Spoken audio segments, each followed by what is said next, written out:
তো বন্ধুরা সকাল ৮টায় অনুষ্ঠানটা শুরু হওয়ার কথা ছিল। আমি কিন্তু ৭টার ওইদিকে পৌঁছে গেছিলাম। আর এখন কিন্তু বেজে গেছিল সকাল ৯:৩০। আর এখানে দেখো সকলে কিন্তু দাঁড়িয়ে পড়েছে। হালকা, হালকা রোদও উঠে গেছে। এখনও কিন্তু অনুষ্ঠানটা শুরু হয়নি, হবে জাস্ট কিছুক্ষণের মধ্যেই শুরু হবে। তো এখানে শুধু মেয়েদের নাচের স্কুল থেকেই যে অনুষ্ঠানটা করেছে সেটাও না, এখানে কিন্তু অন্য আরেকটা নাচের স্কুল থেকেও গেছিল। তো এখানে বাচ্চাগুলো সমস্ত দেখো লাইন দিয়ে দাঁড়িয়ে পড়েছে। আর সবকটাকে কিন্তু ভীষণই সুন্দর লাগছে, ভীষণই মিষ্টি লাগছে। আর এই হচ্ছে আমার মেয়ের নাচের স্কুলের টিচার, ওদের আন্টি। তো আর এই যে লাইন দিয়ে দাঁড়িয়ে সব কিছু কিন্তু সেট করা হয়ে গেছে, তোমরা দেখতে পাচ্ছ। এই যে এখনই কিন্তু শুরু হবে, আর কিছুক্ষণের মধ্যে। সেই সকাল থেকে আমরা অপেক্ষা করছিলাম।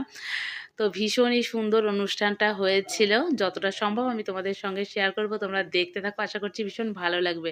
ভালো লাগলে লাইক, কমেন্ট, শেয়ার করে পাশে থেকো।